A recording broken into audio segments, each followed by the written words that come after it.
Welcome back to the Leaving Eden podcast. We are your hosts. My name is Gabrielle Hacohen. And I'm Sadie Carpenter. Hey, Sadie, how you doing tonight? I'm actually doing great. I had a good day. You did? Well, I had a great day, too. I signed a new lease today. Yes. Congratulations. Thank you. For those of you guys that don't know, at the beginning of December, I am moving to Philadelphia, Pennsylvania from Portland, Oregon.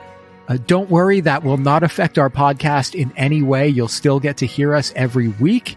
But I am moving across the country, and I'm very excited to be able to do that. And I just signed a lease on a new place today. I'm so excited for you. I hope that goes great for you. And for anybody who feels a little twinge of worry about the podcast, don't be. We've recorded in the same room exactly one time in the history of this podcast. So it was not going to change anything as far as the podcast goes. Yeah, and all the people who are worried that I won't get to see Sadie and Chuck at all ever, I already don't see Sadie and Chuck at all ever because I am one of those moms who is extremely strict about nap time, and that kind of makes it impossible to do things, but I feel like I have to be because nap time is when I work on the podcast. So don't worry about that. Everything is going to stay the same from your end. I'm just embarking on a new adventure, which reminds me, I just need to thank my friend Alyssa for touring the apartment for me and making sure that it was very cool and very good. So thank you so much, Alyssa. You're a very cool person. But yeah, we've got a special episode today. Sadie, do you want to introduce the topic or do you want me to introduce the topic? I can go either way. Okay. Why don't you do it? Why don't you do it? So, gosh, how long ago has it been since we did the original episode on this topic? Well, I remember the first one came out in March of 21. Right. So the first one was one of the episodes that we pre-recorded to play in the weeks after Chuck was born. Okay. That's right. And it came out when I was on my trip across the country. Right. Okay. So we did this episode that would make it 19 months ago, roughly, because that's how old Chuck is now. And that's how you measure time these days. Yes, it is. So we did an episode about a specific sermon illustration that was used by Jack Hyles. And in what we did in that episode was we tried to track down whether or not he was telling the truth. He told a story in a sermon, and the way he told it, it was clearly meant to be taken as literal. But there were some red flags. We went into them. We'll tell you more about what those were once we get into the episode. And we kind of hit a dead end in our investigation. Our investigation skills were not nearly to the point that they are now. And we hit a roadblock and left on some questions. And since then, we've received some new information. And today is an exploration of that new information that we have gotten. I'm not saying that it's going to come out with any more questions answered, but at least it's going to be entertaining. It is going to be entertaining. I'm sure of that. Yeah, so this is, of course, what we're referring to is the mystery of Paul Sand. If you go back, what do you know what episode number it was? I think it was Sadielock, Holmes, and Nancy Jew in The Mystery of Paul Sand is what the episode was called. I don't remember what number it was. It's in our highlights on our Instagram. Let me see if I can find it. It's one of our favorites. It is episode 26 from March 15th, 2021. So that's the episode that we're talking about. Do we want to do before we get into that and then get into things? Let's get into before we get into that. Okay, well, before we get into that, the Leaving Eden podcast is a podcast about my BFF and co-host Sadie Carpenter's life in and escape from the independent fundamental Baptist cult, the cult in which she was raised. We talk about this cult, we talk about other cults, we talk about religion, we talk about fundamentalism, we talk about the real and present threat that cults and cult ideologies pose to society as a whole. And this is our goal, to promote freedom of mind, freedom of thought, and freedom of religion. So if you like our show, if you are a fan of our show, there's a couple of things that you can do. Numero uno, you can subscribe to the show on Spotify, Apple Podcasts, or wherever you get your podcasts. Numero dos, you can join our Patreon where you will get access to extended uncensored, and ad-free versions of our podcast. You can do that. You can also join our Facebook group, which is facebook.com/groups/Eden Exodus. There's almost 2,500 people in that group now, which is nuts. But that's where we hang out. We talk. That's where most of the discussion goes on about the show that we talk about. You can join our subreddit, which is reddit.com/r/Eden Exodus. Is there anything else I need to talk about before I thank the patrons? I think that's it. I do want to note, if you hear Chuck babbling, she is doing that toddler thing where she kind of sings herself to sleep. So if you hear that, please don't think I'm a neglectful parent. It's an extremely cute thing to do. She's very talkative, and she gets that from her mother. I was telling Gavi before we went on, hit the record button. Chuck is very dramatic. And she's a toddler, so of course she's very dramatic. If you tell her no or something happens that she doesn't like, she will run across the room to find the furthest point in the room away from you and then throw herself bodily to the floor so that she may scream. It is so cute. It is so hard not to laugh. And every time my husband likes to razz me about, oh, she's so dramatic. I wonder where she got that from. So... Pretty soon she's going to be taking after him and doing like impressions of Simpsons characters or Trailer Park Boys characters. She's already doing impressions of our cat. Harry will be like across the house and he will meow and she'll meow back at him in the same tone. That's amazing. I need to see that. That's incredible. I'll send you a video of it. I just want to thank our patrons, without whom I would not be able to move forward into the next chapter of my life. I would not be able to have this job that Sadie and I do remotely. And without whom I would not be able to buy the copious amounts of coffee and energy drinks needed to work through every nap my baby takes. So, patrons, you guys are the people that really make this show happen.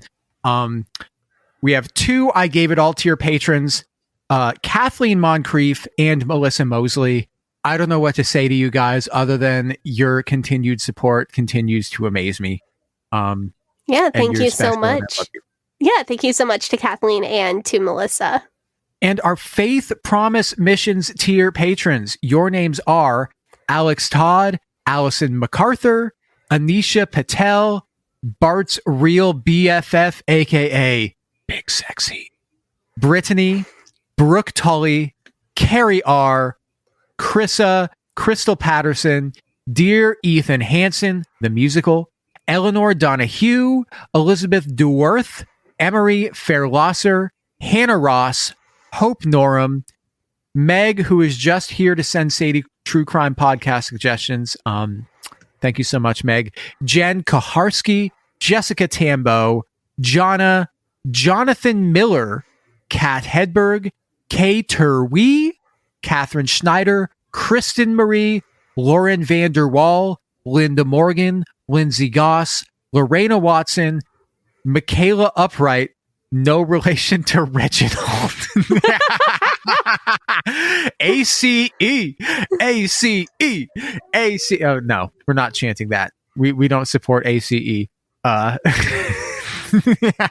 Madeline Antrim, Madeline Cusick, Marlena Stuve, Mary Elizabeth Williams, Mary Martin, Megan Arendt, Mike Smith, Miranda Day, Rachel Bernadowitz, Rebecca Hoyt, Rob the Methodist, Sarah Reese, Shane Horton, Stephanie Johnson, Susie, Tara McNamara, the Lady Rabbi, Tiffany Enderby, Walnut, Son of Walnut, and as always, Wes the Cowboy. Thank you so much to all of our Faith Promise Missions tier and I Gave It All tier patrons, and to all of the wonderful patrons on Patreon who make this show possible. And also thank you to Rachel Zilka. Oh, yes. Who made the artwork that we are using to re-release the recut, remastered versions of all of our old episodes. So if you saw last Thursday, a recut version of episode 1 just went out. This week, a recut version of episode 2 came out, and that's the one where we talk about the curse of Ham and racism. So which that was a fun one. Turns out to be a major theme of our podcast. Like, I anticipated when we started this that Christian fundamentalist racism would come up now and again, and then it kind of comes up in almost every episode. So I've learned some things since we did that episode. Well, we recorded that episode right during all of the George Floyd Black Lives Matter protests going on in 2020. And it felt like it was a really current issue, and it still is a current issue. And I'm glad we covered it early. Yeah, we felt like we needed to it was a topic we would have always done, but we felt like we needed to prioritize it. And now I'm really glad we did, because it opened my eyes to just how prevalent this is and how many of the fundamentalist doctrines that we talk about have a piece of the curse of Ham or other racist ideologies mixed in. Yeah, but basically, what I'm doing with these old episodes, I'm going back to the original master recordings, which I have saved, and recutting the episodes as if I were cutting an episode that we're doing now. And so it's basically, I'm doing like a Taylor Swift Taylor's version of or you could look at it the other way and say I'm doing a George Lucas Star Wars Special Editions version. If you like it, call me George Lucas. I mean, if you like it, call me Taylor Swift. If you don't like it, call me George Lucas. Or maybe you like the special editions of Star Wars and you can call me George Lucas. But either way, that's what I'm doing. And the new versions, I think, are way better than the original ones. So, Sadie, I think we've just got to get into it. Do you want to hit us with the TW and then we can hit it? Absolutely. I just wanted to say the artwork for that for the recut episodes, you can find the artist's website at rachelzylka.com, RACHELZYLKA.com, and we'll tag that in the Instagram post that we do of it. Seriously, it's a very, very cool artwork, and I'm just fan awesome. Art is one of my favorite things in the world to begin with, and this one was great. Okay, let's do our trigger warning. So, in general, we do talk about a lot of potentially triggering topics on this show, including but not limited to suicide and mental health, racism, misogyny, PTSD and PTSD symptoms, child abuse, mental, physical, and sexual abuse, and spiritual abuse, including guilt, shame, and fear. In most episodes, at least a few of these topics are going to come up in conversation. What we do is we try to avoid graphic detail unless it's extremely relevant to the story that we're telling. And if we're going to include graphic detail, we will give you a heads up before we start. This episode in particular has discussion of domestic violence, murder, and infidelity. But while those are major themes in the episode, there won't be a lot of detail on any of them. We'll also be discussing at length the concept of a sermon illustration and the concept that many Baptist preachers use. Dramatic, tragic stories, whether true, false, or just highly exaggerated, to predict dire consequences for people who defy their control. We will also be mentioning briefly a hypothetical capital punishment, death penalty, but it doesn't end up happening. So we're not talking about somebody's actual death in that sense. Yeah. Okay. So let's get into it. We're talking about Jack Hyles. He gave a sermon called Duty. Once again, we get to talk about Duty. It's a great favorite for all of you Gavi fans out there. Okay. What are my fans called? The Gavin maniacs, the Gav folksy, the G Hive. G Hive. I like that. I like that a lot. I would call them. Where we at? I would call them the 12-year-old boys section of our fan base, but I mean that with all love and respect. Like those of you who love all of Gavi's off-color jokes, you're valid, you belong here. The reason that I am not laughing as hard as you are is that someone has to keep this podcast on track. However, if you are a 12-year-old boy and you're listening to the show, I'm happy for you because you're probably learning a lot about the world and religion and feminism and gender theory from Sadie. So good on you for learning that. You'll probably avoid a lot of gosh, I hope so. Toxic ideas in your teenage years, maybe, hopefully. So you're probably getting something out of this, despite all of the dumb that I say. Your dumb is much needed comic relief at times. But what is duty? Like, what are we talking about when we're talking about duty? It was, thank you, Gavi. So, duty, there it is, was one of Jack Hyles' greatest hits sermons. So to catch anybody up who needs a refresher, fundamentalist preachers often have a selection of sermons that they preach over and over and over again. You know what the term for those sermons is? Sugar stick.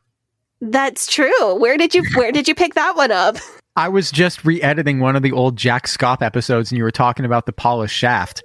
I don't want to hear the term sugar stick and the term polished shaft together. You literally said that in the episode.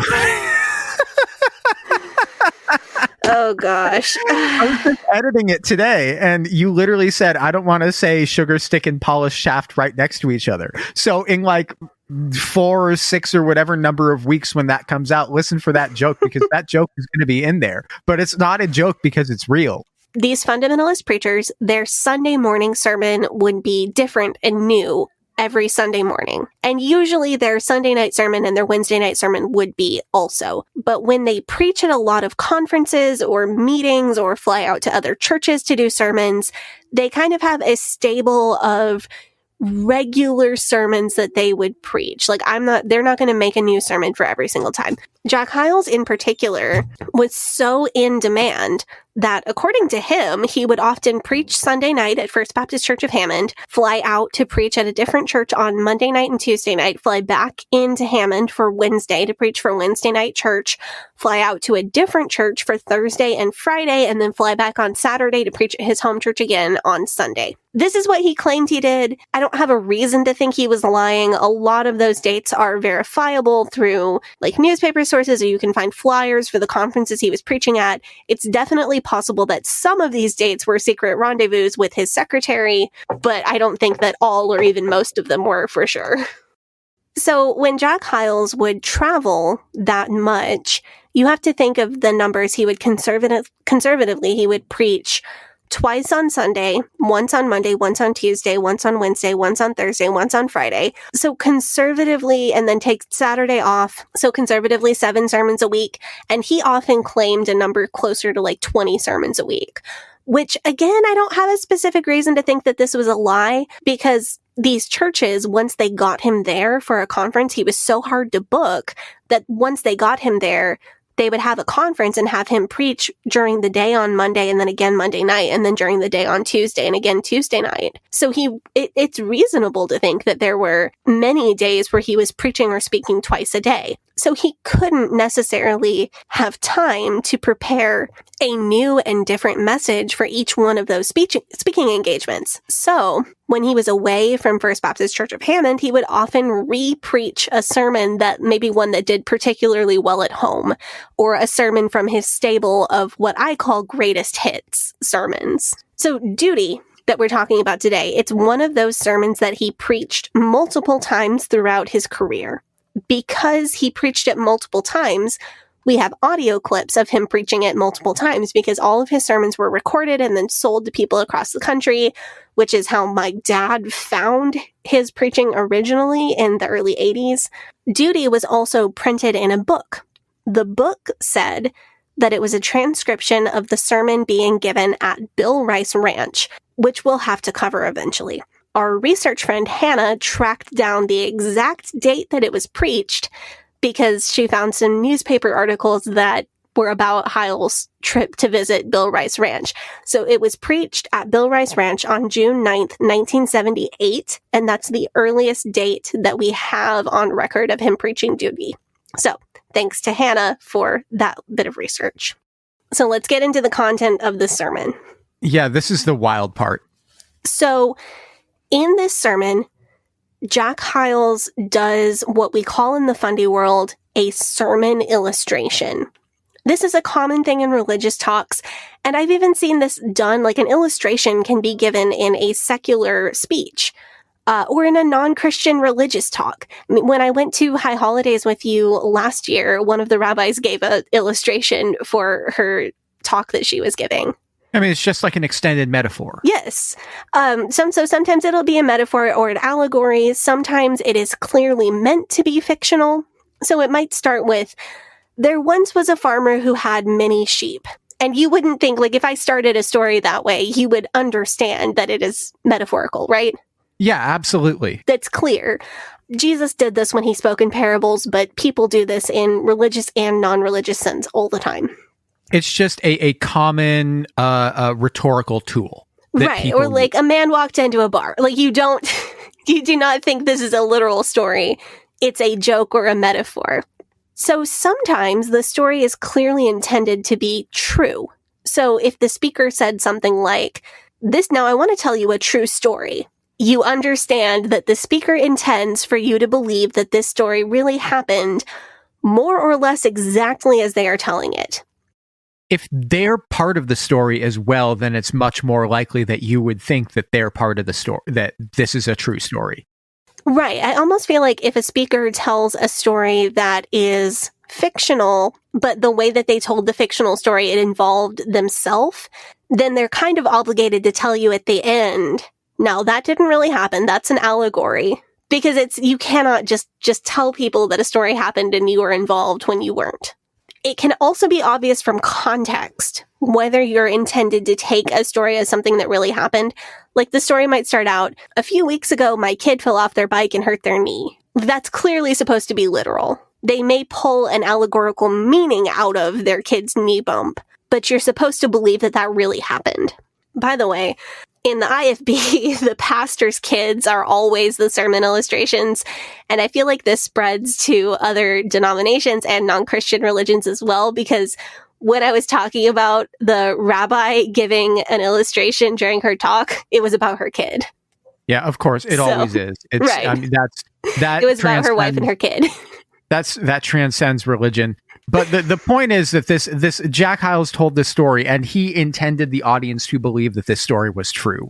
Right. And it's clear from several parts he is personally involved in the story. He does not give any disclaimer about it not being a true story. He gives lots of details that are clearly meant to be taken literally.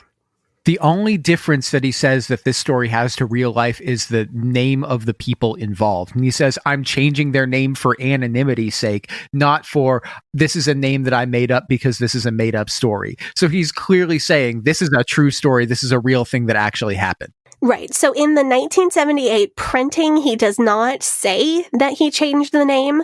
He just doesn't mention whether or not he's changed the name for anonymity.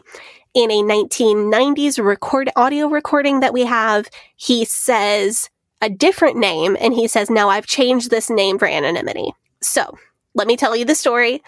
I'll tell it to you as close as I can to the way that Hyles told it. And keep in mind, he's presenting this as a real thing that happened.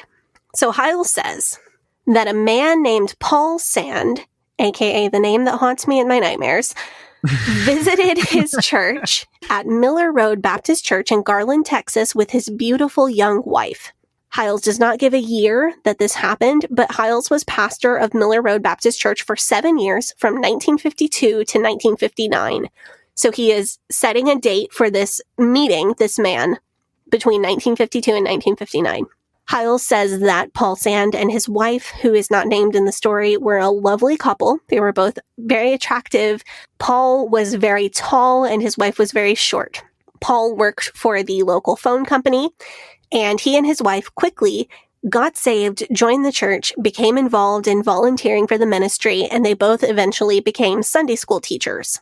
So in future retellings of the story, Hyles said the man's name was Bob Tate. But when he said Bob Tate, he specifically said that's not his real name. When he gave his name as Paul Sand, he did not make any disclaimer on whether it was his real name or not. As time went on, according to Hyles, Mr. and Mrs. Paul Sand started to pull back from their church activity and responsibilities. Sometimes they missed Wednesday night church, and then sometimes they missed Sunday night church, and eventually Paul Sand ended up in Jack Hyles' office to resign his position as a Sunday school teacher. Hyles said to him, you're backslidden, you're making a big mistake, you should go back to doing all the things that you were formerly doing at the church, and your life will get back in order. Paul Sand said, no, I'm done with this, I'm not going to be a Sunday school teacher anymore, I don't want to be at church 3 times a week, I don't want to live this lifestyle anymore. Hyles predicted that his life would have a bad outcome. Dun, dun, dun. This might be a place for the Law and Order theme song, actually, given what's about to happen. da da bow da da da da da bow bow bow bow ba ba dow. It's a quality choice, the original theme song. I have a video of Chuck dancing to that, and I have to send that to you.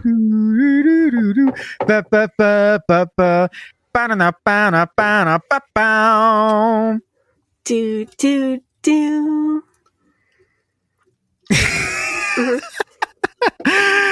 That's the one. Anyway. So Hyles does, at this point in the story, he does a time jump, and he says it's over 20 years later. So over 20 years since this thing happened with the Sand family. Hyles said that he got a letter from the Texas State Penitentiary. And when he opened it, it was from this man, Paul Sand. In a later retelling, so in the 90s audio recording that we have, Hyles adds an additional detail. He says that it was the Huntsville State Penitentiary specifically that Paul Sand was in. So when Hyles preaches this sermon in 1978 at the Bill Rice Ranch, he makes the receipt of this letter out to be something that happened recently. He doesn't say exactly when he got the letter, but the way he talks about it, he implies that it was he recently got this letter. So according to Hyles, the letter says something like this. You may or may not remember me, but my wife and I were members of Miller Road Baptist Church in Texas when you were the pastor. We were Sunday school teachers, but I quit my responsibilities. We quit coming to church, and you told me that this would have a bad outcome. Well, a few weeks ago, I caught my wife having sex with another man in the parking lot of a shopping center. I went home, got my gun, went back to the parking lot, and I killed them both. Now, I'm serving a life sentence for murder, and I should have listened to you all of those years ago. Yeah. So this was a pretty powerful story for Hyles, because Hyles continued to make the point in the rest of his sermon that this murder happened because Paul Sand gave up on his responsibilities at church. And if you have responsibilities at church, you should never slow down. You should never take a break. You should never give up on them. Because once you have a responsibility, if you don't carry it out, your life will have a bad outcome. And your wife might cheat on you and you might end up committing a double murder. Yeah. So this was an extremely dubious claim that we decided to get to the bottom of. Yeah, and it's so detailed. There are so many details to look into. A lot of Hyles' sermon illustrations were pretty vague, and there wouldn't have been anything that we could fact check. But this one, he gave us so much to work with. So a couple of extra details on this, and I think this maybe we didn't address this when we first did it, but when we first started to research this, really early in doing the podcast, and we didn't back in June or July of 2020. That's when we first actually started to research this. Yeah, I know it was July of 2020 because I would be sitting doing research and hearing the protests down at the courthouse. So it was, that's when we were doing that research. Now, I was actually listening back to, because I've been doing the re-edits of all of the old podcast episodes. In the first couple episodes where we talk about Jack Hyles, you were still, at least until we read those first few chapters of Linda Hyles Murphy's book, you were still under the impression that Jack Hyles was a good man who was misguided and not a monster, like a complete monster. Right. I don't know if you remember that, but I remember vividly, because when we wrote the Jack Hyles episodes, so there's 2 Jack Hyles episodes and then 1 David Hyles and then 2 Jack Scott episodes for the First Family of Fundamentalism 5-part series. When we wrote the first 2 Hyles episodes, I did not yet know that I was pregnant. I was pregnant, but I didn't know it yet.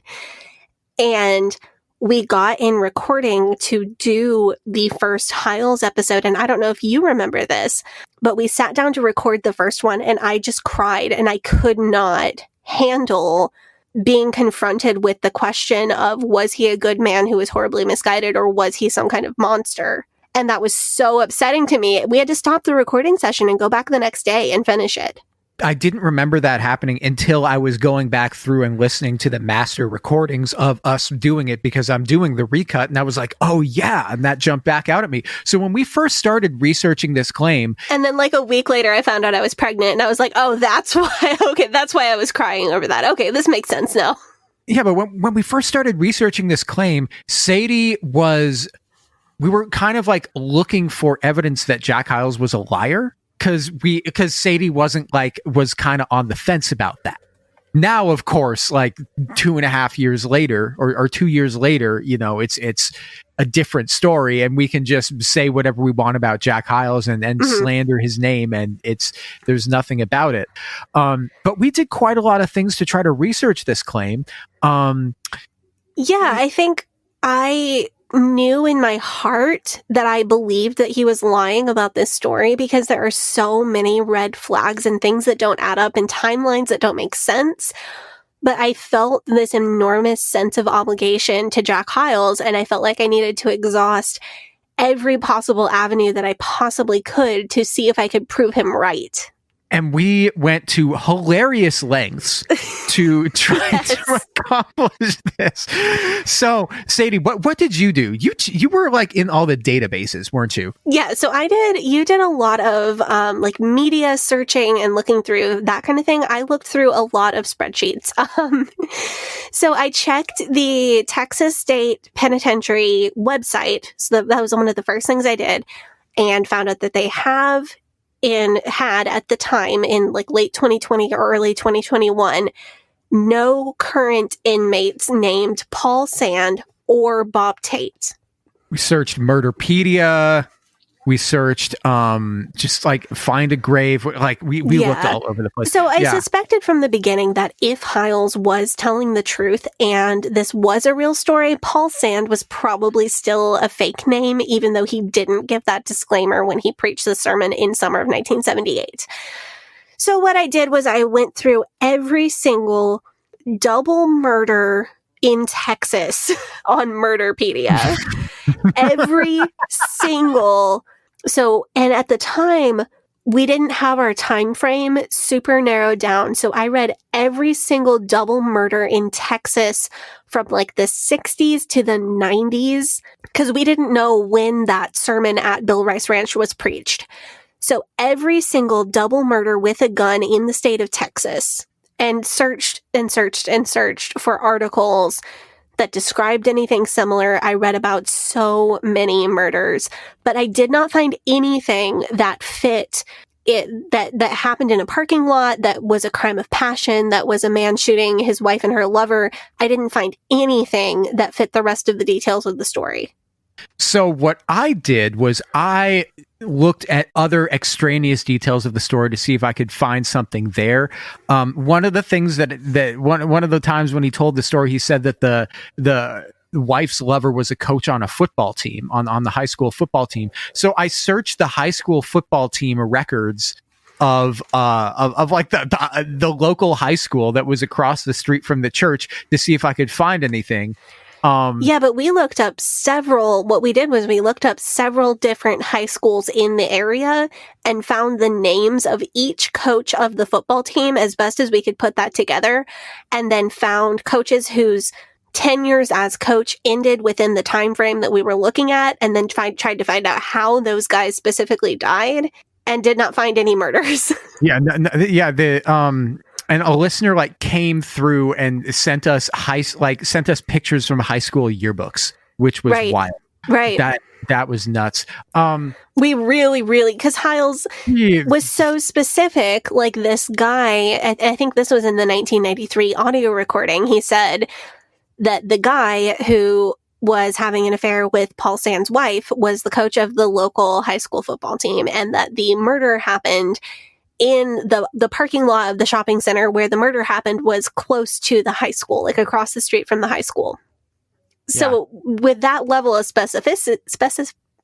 Is that it? Yeah. You've messed up that word before on a podcast recording, and I know that because I'm re-editing all of it. There are certain words that get me every time. Ah, man. With that level of specific detail. There we go. But with that level of specific detail, we should have been able to find a high school football coach. So maybe Hyles lied to protect someone's anonymity and it was actually the high school football coach from the next town over. But there should have been information about that, and we were not able to find a single thing. And then we checked Find a Grave because we figured, well, if this guy was sentenced to a life sentence and he is no longer in jail, then it would stand to reason that he would be dead. Weren't able to find anything there. Yeah. We narrowed down the date range when we got that 1978 date for the sermon being preached for the first time. And then my dad remembered being in the audience when he preached this specific time in the early 90s. So we were able to narrow down like when this potentially could have happened, because the murder would have to happen before 1978 for it to make it into that sermon in 1978. But that didn't help. No, we literally didn't find anything. And the case ran cold for almost for a year and a half, 19 months. Yep. Until last month, a listener, Casey Atkins, hit me up on Twitter and said that they found Paul Sand. Not Paul Sand, mind you, but somebody who kind of fits the description. Right. So they, and what Casey said is that this was pretty much the only crime of passion murder, I killed my wife for sleeping with someone else, that happened in Texas in the date range that we're looking at. So do you want me to tell the story? Yeah, please. Absolutely. So Casey sent us a bunch of links to newspapers.com. So we went and we subscribed to newspapers.com and searched a bunch of articles. We found a bunch of articles. And so the story we were able to piece together from these articles is that a man named Edward Wayne Farris, he was a machinist in the Dallas-Fort Worth area. He married his wife, Agnes, in 1954. He was 18. She was 14.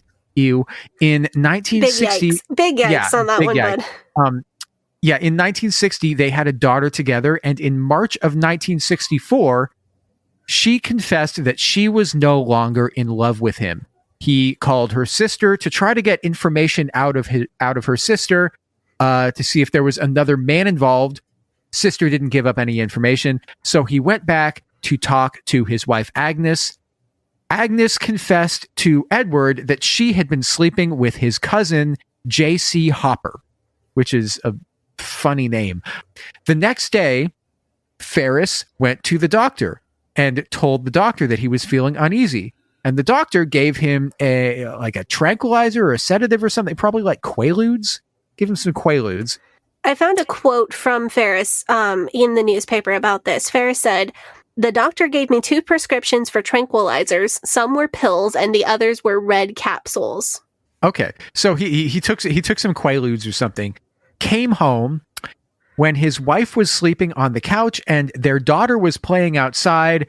Farris, TW for violence, shot his wife twice in the head. He didn't wake her up first before he shot her, which I guess is probably better. I don't know, but then he drove his daughter to his mother's house, called the district attorney, told the district attorney that he had shot his wife and killed her, waived his right to an attorney, and confessed to the whole crime with all of the details.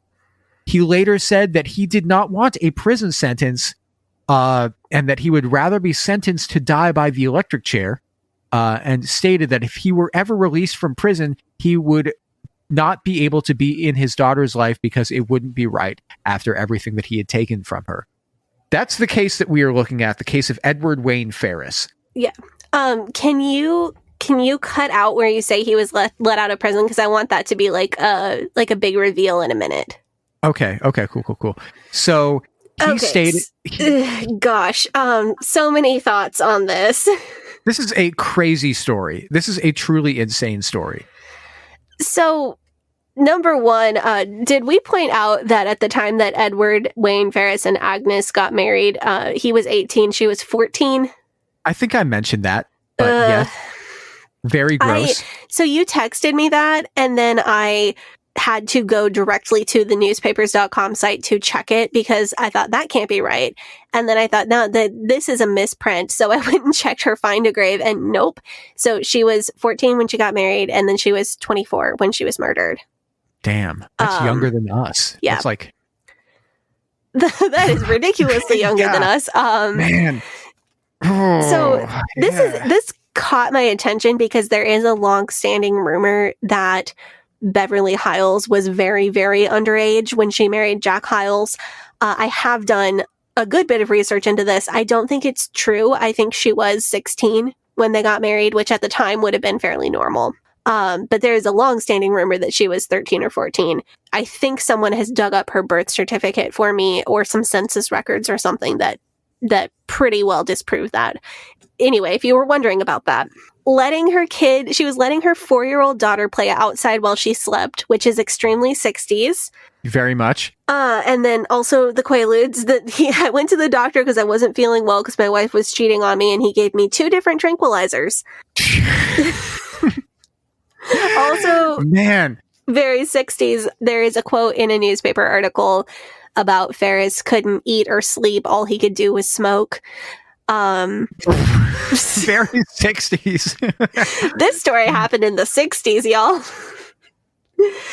Also, if you watch the guy who does the trailer park drama stories on TikTok, I want him to do this story. There's a guy on TikTok who tells like stories about the royal family, but as if they all lived in a trailer park together. It's incredibly entertaining. I found in the newspaper a birth announcement that said that the Farrises had a daughter in 1955, the year after they got married. Really? Yes. So how long after? So that kid would have been, how long after they got married? Exactly 9 months. Exactly. Actually, okay. a week short of 9 months. But this is a 14-year-old child who was pregnant and then would have been 15 by the time she gave birth. So it's not unusual for children born to very young parents to be born a little bit early. So I wouldn't put too much stock into that. Yeah, or it could be a situation where they don't announce it until maybe the baby's a couple of months old to try to smooth things over one way or the other. Yeah. I feel really bad for Agnes because that is too young for a person's body to be carrying a baby, and that's a little scary, and especially in today's political climate. But there's no mention of that daughter in this story. Their daughter that they had living with them was 4 her name is Melinda, and she was 4 at the time of this story in 1964, March of 1964, when the murder happened.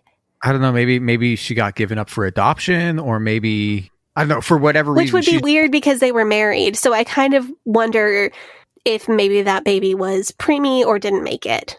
But I thought that was interesting. Just an interesting tidbit that I turned up.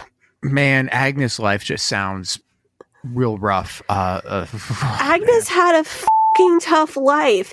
And I think I think the reason I wanted to bring that up is that it maybe shed some light on why she was having an affair at 24 years old. With Edward's with the cousin of her husband. Cousin. Yeah. CJ was like 38. Yeah. And that seems like such a wild thing to do. And I think the backstory of they had been married for 10 years. They were married since she was 14. They had a child when she was extremely young, and we don't know what happened to that child. I think these details shed some light on maybe why she thought that was a good idea, even though it was absolutely not. I also want to point out that the reason that Farris originally requested to be given a death sentence is that he said, I love Agnes and I can't live without her. I can't imagine there ever being another woman in my life. My life is effectively over. I could never be in my kid's life because of how much I've taken away from my kid. And it is better for me just to die. So he expressed, even after his wife's death, how much he loved her. Now, he's a murderer, which is not good. Not trying to defend him, but I think that's valuable context. I found his sentencing information, and this may be a little bit surprising, Edward Wayne Farris was sentenced on Saturday, November 14th, 1964 to 15 years in prison. Only 15 years in prison. Yeah, the state really pushed for the death penalty, but he was not given the death penalty. He was given 15 years. Would you like to go take up the offering and come back and continue discussing this? Okay, let's do that. All right.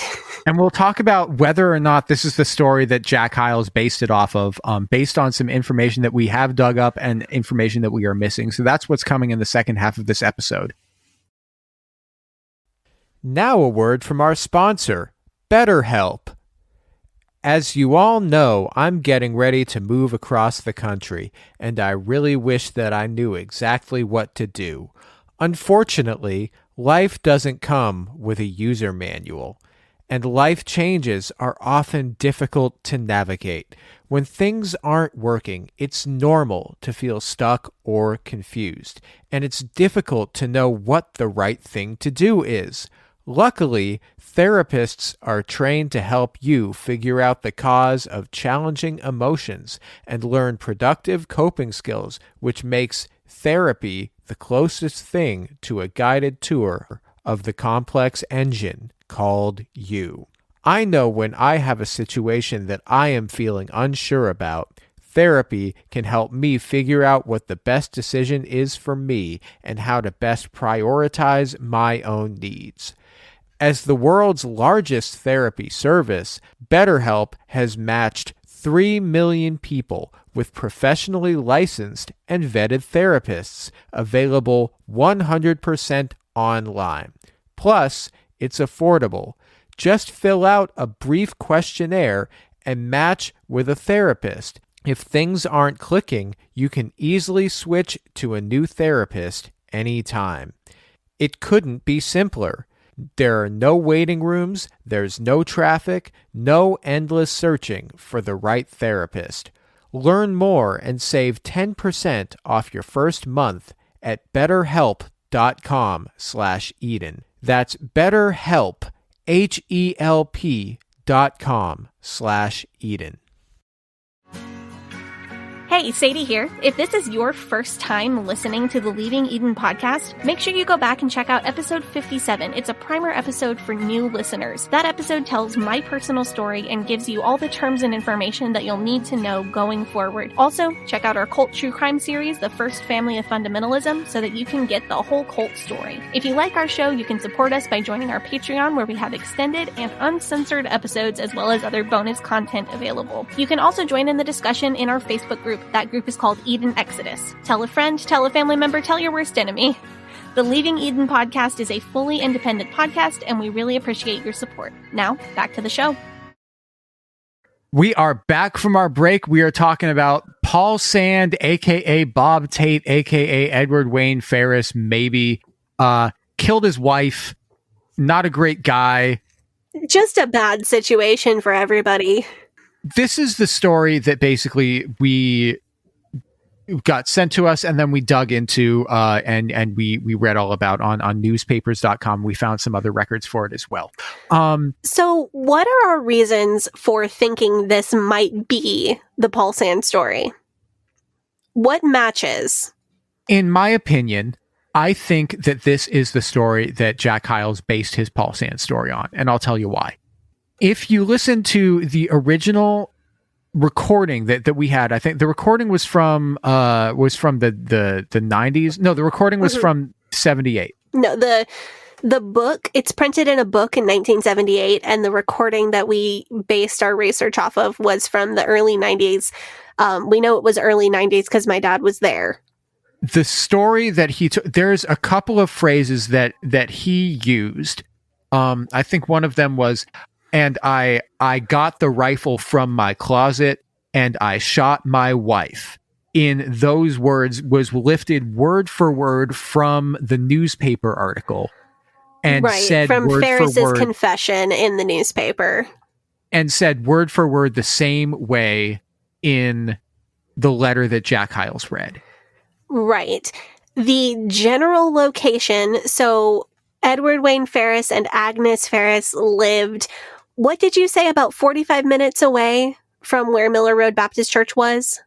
Right. So Miller Road Baptist Church was in is in Garland, Texas, which is northeast of Dallas.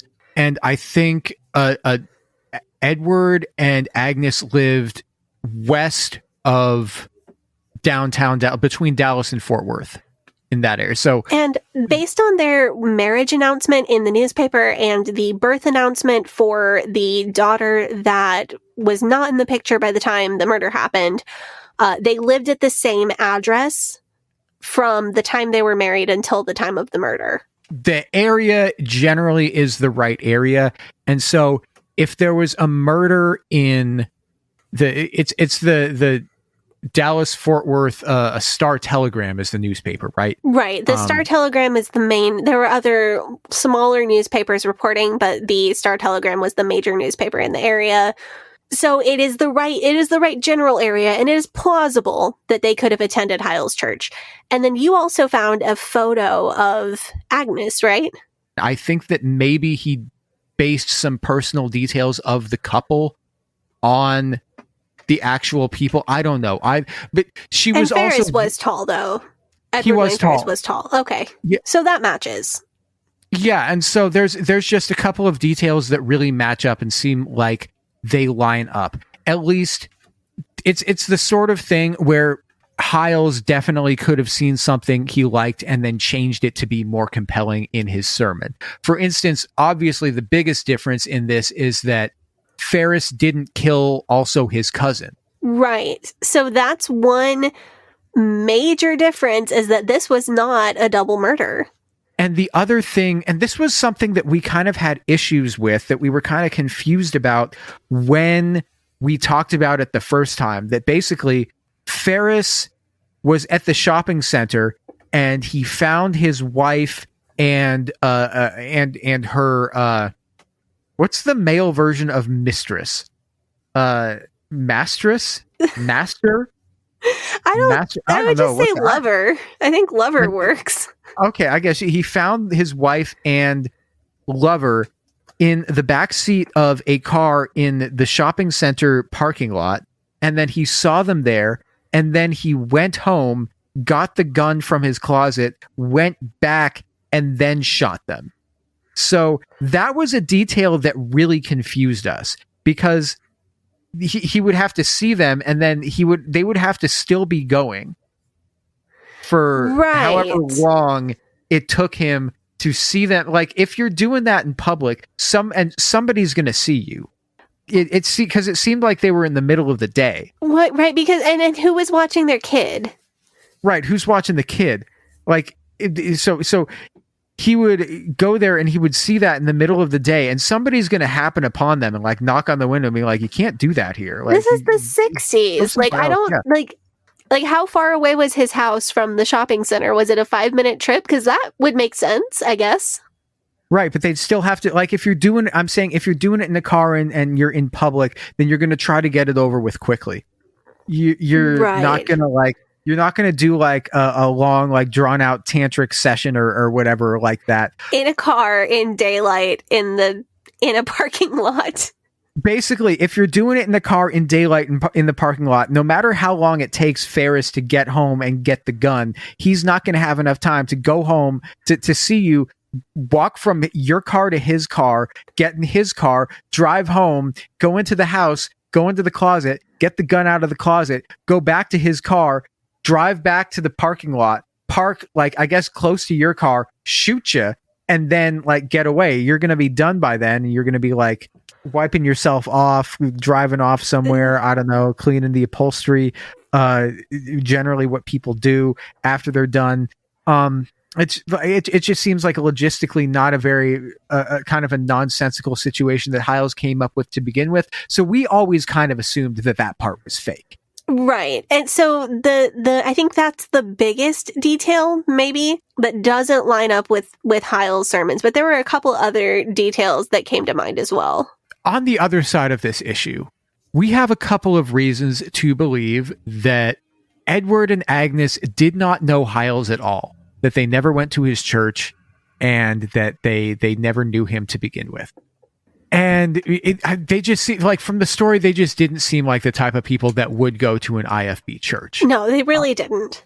Edward smokes, drinks, has no problem with his cousin CJ spending alone one-on-one time with his wife. Agnes talked about wanting to get a divorce. I don't want to say casually, because that's not really a thing that you talk about casually, but she talked about wanting to get a divorce and move out and live on her own in a way that suggested that it wasn't some spiritual bond that she felt that she was severing. Right. There is no talk in any of these articles about the couple having a particular religious objection to divorce. And they don't talk about attending church either, because in this situation, if he was talking, he never mentions God, Jesus, right, one time in his testimony, in his they confession. don't talk like fundies. Well, he doesn't. Agnes doesn't get a voice anymore because he murdered her. But he doesn't say, I ask God for forgiveness. Right. I hope that Jesus can absolve me. I'm trying to find myself in Christ, something like this. He doesn't say any of that stuff. So as far, let's take apart the smoking and drinking thing first. Okay, go for it. The IFB's strong anti-smoking stance was definitely still evolving at the time. I shouldn't say definitely, because I could be wrong. As far as I know, back in the late 50s, early 60s, when so many more people smoked, I don't think the IFB had decided it was a major sin yet. I think it was still seen as a minor sin. Like how in the IFB, some people will have a TV but only use it for approved VHS tapes. Some people will have a TV and let their kids watch PBS. And then the really righteous people don't have a TV at all. I think smoking was seen like that at the time. It wasn't one of the big sins. It was just something that you probably shouldn't do.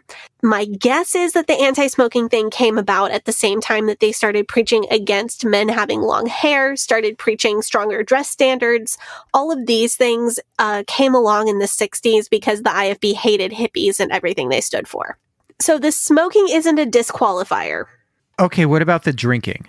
Jack Hyles was a lifelong anti-alcohol crusader based on his negative experiences with his alcoholic father and probably also the influence of evangelists like Billy Sunday. Although we do have reason to believe that Jack Hyles' father wasn't actually an alcoholic and he made that story up. Right, forgot that part.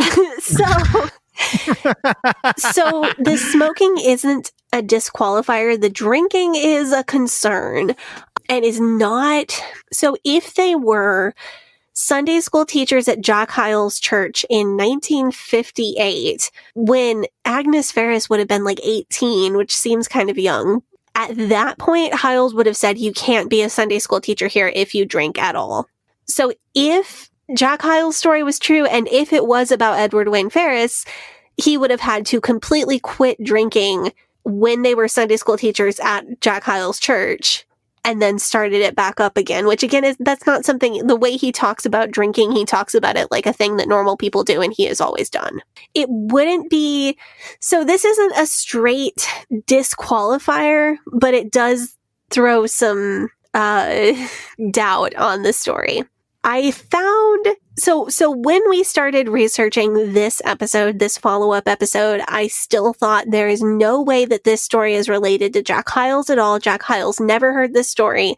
He made the Paul Sand story up completely out of thin air, and there's no relation to the Edward Wayne Farris case. But I found something. Go for it. Edward and Agnes had been in touch with a pastor whose name was Reverend Douglas Laird. He was the pastor of Dixie Heights Baptist Church. Pastor Laird was giving the Farrises some marriage counseling in the months leading up to the murder. They seemed like they had attended his church, but weren't necessarily regular members of his church.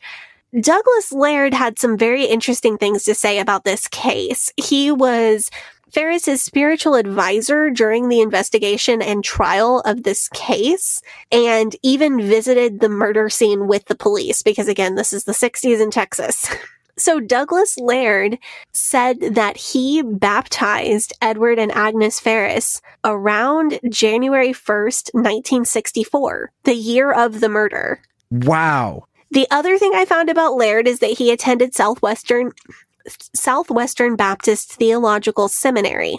He may have already been attending there at the time of the murder, or otherwise he started there very shortly afterwards. Southwestern Baptist Theological Seminary, fun fact, it's where Lester Roloff attended, like 20 to 30 years before Laird attended there. So Laird is full IFB. But he's Baptist. He's Southern Baptist, but he's Baptist. Okay, and this was before Jack Hyles would have like fully cut off anybody who was Southern Baptist and just stopped associating. Right. At this point in Hyles' life, he personally had left both the Southern Baptist and the American Baptist conventions at different times, but he had not yet completely cut off association. He was still associating with the people down at Bob Jones University for a solid 10 years after this murder happened. More than 10 years, more like 14. So Hyles and Laird could have known each other. They could have had correspondence. I'm getting there. Also, though, in Baptist theology, you only need to be baptized once. It's not nearly as strict as other denominations where it's like a theological problem if you get baptized twice, but it's not considered necessary. So Laird, with his standard Baptist training and Baptist pedigree, should have asked the Farrises if they were previously baptized, because Hyles specifically mentioned in his sermon that they were saved and baptized at Miller Road Baptist Church. A family that was involved enough at Miller Road Baptist Church to be saved, baptized, and become Sunday school teachers should have been taught by Hyles that they did not need to get re-baptized again 5 to 10 years later in 1964. When they had presumably been baptized by Hyles sometime between 1952 and 1959, which again are the only years that they could have attended Miller Road Baptist Church while Hyles was the pastor. Actually, between 1954 and 1959 are the only possible years that Edward Wayne Farris and Agnes Farris could have known Jack Hyles, because he claimed to meet them after they were married. They were married in 1954 and Hyles left in 1959. Did Hyles get them saved and baptize them between 1954 and 1959, and then they magically forgot about everything that he ever taught them, turn into heathens, and have to get re-baptized by Douglas Laird in 1964? That doesn't seem plausible. Did Douglas Laird inexplicably completely break with Baptist doctrine to re-baptize these people in 1964, knowing that they had been baptized a maximum of 10 years previous by Jack Hyles, who was his contemporary? That doesn't seem plausible either after reading a lot of quotes from Douglas Laird. That leaves us with Hyles is lying. He never baptized these, at least he didn't baptize these particular people. He didn't baptize Edward Wayne Farris and Agnes Farris, who are the only wife who got murdered by her husband in Texas at the time that Hyles is talking about. So this is just another detail that really seems like it fits too well to not be somehow involved. My verdict is that Hyles is a liar, whatever way you cut it. So any single detail of this case, like take any detail, the fact that the wife's lover was a high school football coach, there is no reason for Jack Hyles to add that detail to protect the anonymity of someone who wasn't a high school football coach. Like, that doesn't make any sense. Or take the detail that Paul Sand, whoever he was, caught his wife and her lover having sex in a car in a parking lot. That detail doesn't protect anyone's anonymity if it's not true. It's just a lie. You know, if a person in a story was an engineer and you wanted to protect their anonymity, you might say that they were a photographer. You wouldn't say that they were the second person to climb Mount Everest. Am I making sense here? Yes. Like that, these added details don't help anybody. Here's the thing, though, is that if somebody was a machinist and you wanted to make up a detail to protect their identity, you might say that they worked for the phone company. Okay, that's fair. I have a theory here. I don't know if you want me to go into this yet. Why don't you go ahead? You want me to go ahead? So in this theory, I have to go back to, and you know how scarily good my memory is when it comes to conversations that I have with people. Yes. And I want to go back to last May of 2021, when I had a wonderful lunch with your family, and had a conversation with your father about Jack Hyles. And he told a story about, they were trying to come up with a theme for an event. This was one of his favorites to tell. So you've heard this story many times. Do you want to tell it? You know the story better than I do. No. Go ahead. I want it from your perspective. So the story as I remember it is that Hyles was trying to come up with an idea for an event, and your father, and while everybody else in the room was talking amongst themselves to try and come up with an idea, your father mentioned an idea to Jack Hyles, and Jack Hyles pretended that he came up with that idea himself. So Hyles turns to the table and he goes, I just had an idea. What if we did this? And it was my dad's idea that he had just pitched him. So my take is that Laird gave a sermon about, I don't know if it would have been a sermon about duty, but Laird was involved with these people's lives. And so clearly this murder probably would have affected him to the level where he probably would have talked about it. I mean, Laird visited the crime scene. He visited the crime scene. He would have talked about it. And these people and the Farrises would have been attending his church if they were getting spiritual advice and counseling from him. So he would have had to talk about this at some point.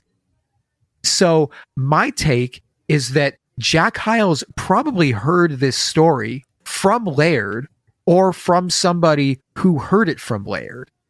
Jack Hyles hears this story, changes details, and thinks, because he hears this and he thinks this is an incredible story about a murderer, and he changes just enough details that you can't trace the actual identity back to who it actually was, but he has plausible deniability if somebody says that you made it up. So he hears this story, changes the details, and puts himself in the story in place of Laird, and inserts it into his sermon illustration in a J. Walter Weatherman Arrested Development sort of way, and say, that's why you don't stop going to church. That's very similar to what I think happened. If you think back to when we have discussed the origins of pastor school, do you remember me talking about this? Yes, because I just listened. You probably just heard this. Yeah, re-edited that episode a couple days ago. And our listeners can hear the recut of it in like 6 weeks, probably. Yeah, however many weeks it is. So Jack Hyles, talking about how pastor school came to be, what he always said was, as his church was growing, as First Baptist Church of Hammond was getting closer to being awarded the world's largest Sunday school, they were making big Christian magazines. They were really making a splash in the evangelical world. As that come up was happening, Jack Hyles said he got phone calls from pastors all the time, asking him if they could come visit his church, if they could tour his ministries, if they could try to catch on to what he was doing that was so successful and figure out how they could bring it home to their own churches and their own communities. Hyles said that he got phone calls all the time from pastors asking for advice, asking for help, asking for mentorship from him, and that these requests for help were taking up so much of his time that he felt like he didn't have enough time to pastor his own church and do his own thing. So he thought, what if they all came here on the same week? What if they all came here for 1 week and we had a conference where I could dispense my wisdom on how I built this giant church and help these pastors be able to go home and do it in their own communities? And that's how pastor school was born. And then that also led to a related concept was the concept of Hyles Anderson College, where Hyles could train pastors to go out and do what he did in their own communities. I think maybe Douglas Laird was one of these guys who was calling Jack Hyles. Because really? I think Laird called Hyles when this murder happened. And he was like, hey man, I got some crazy stuff going on in my church. I was doing marriage counseling for these people, and I thought it was going really well. I got them saved and baptized, and then the wife cheated on the husband, and the husband shot her. Like, can you pray with me? What do I do? And then Jack says, "You think that's bad? You should hear what my son's been up to."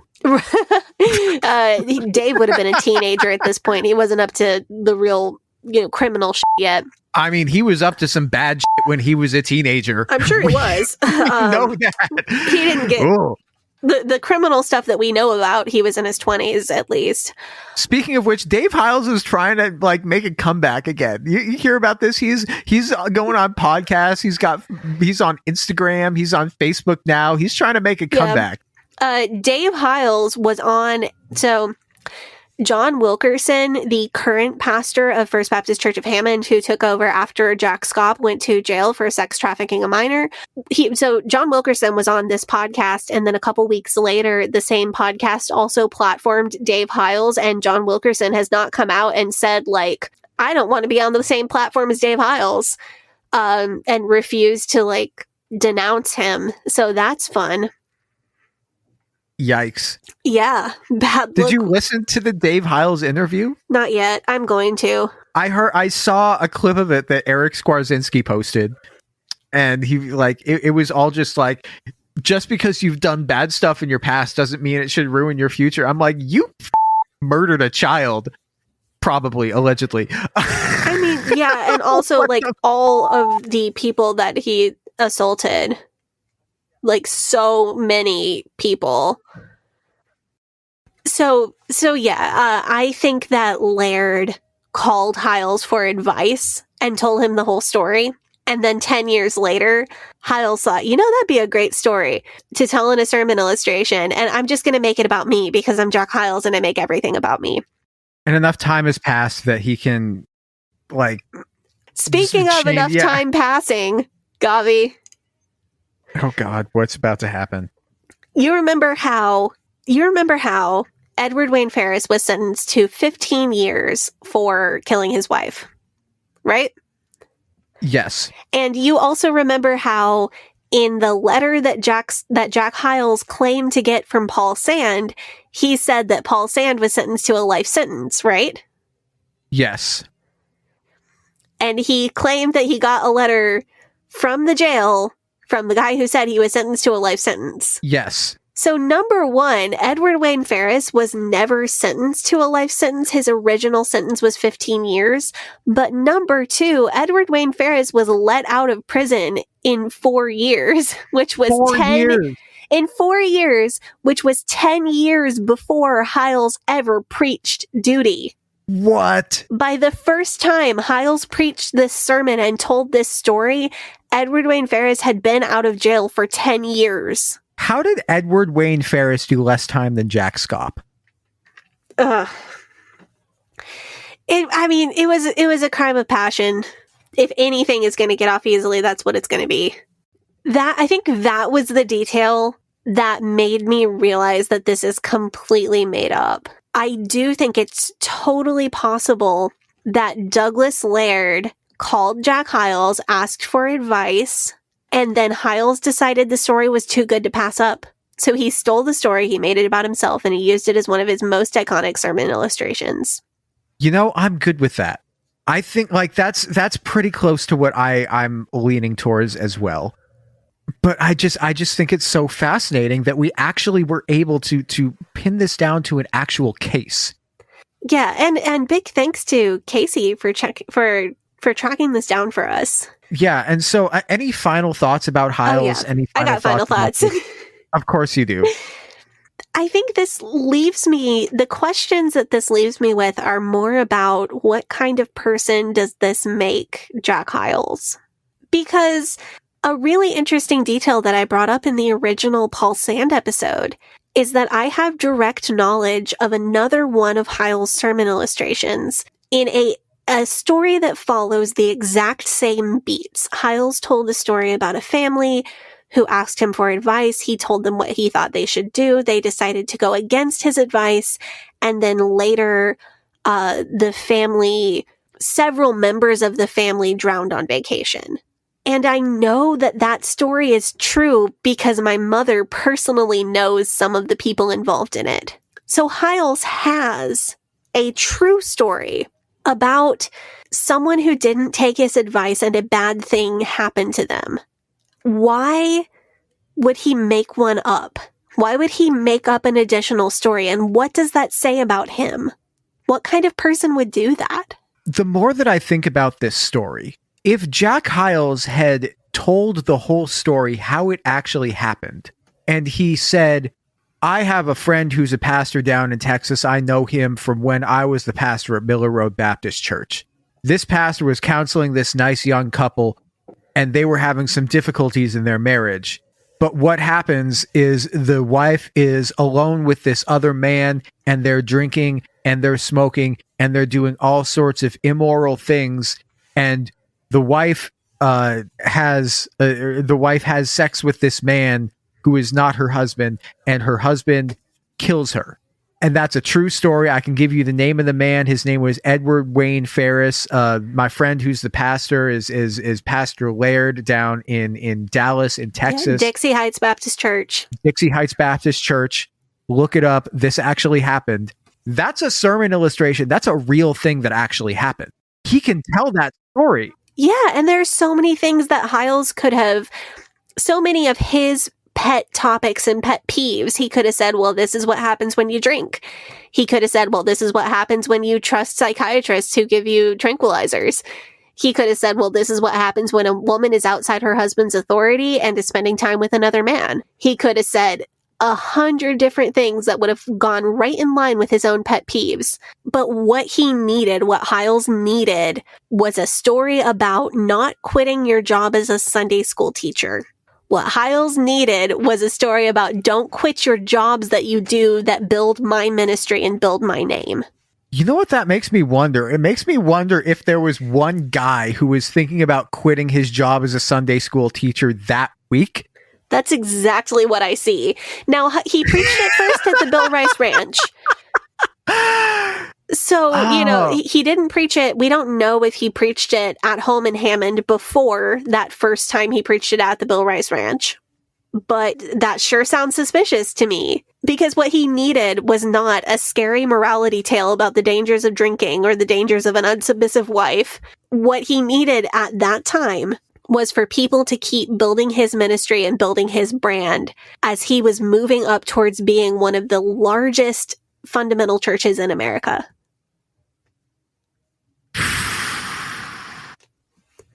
Wow.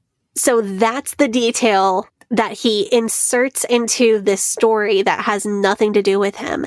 And what he needs is to build his brand as the guy whose advice you can't go against. So that's how he chooses to tell this story. And that's extremely on brand for Jack Hyles.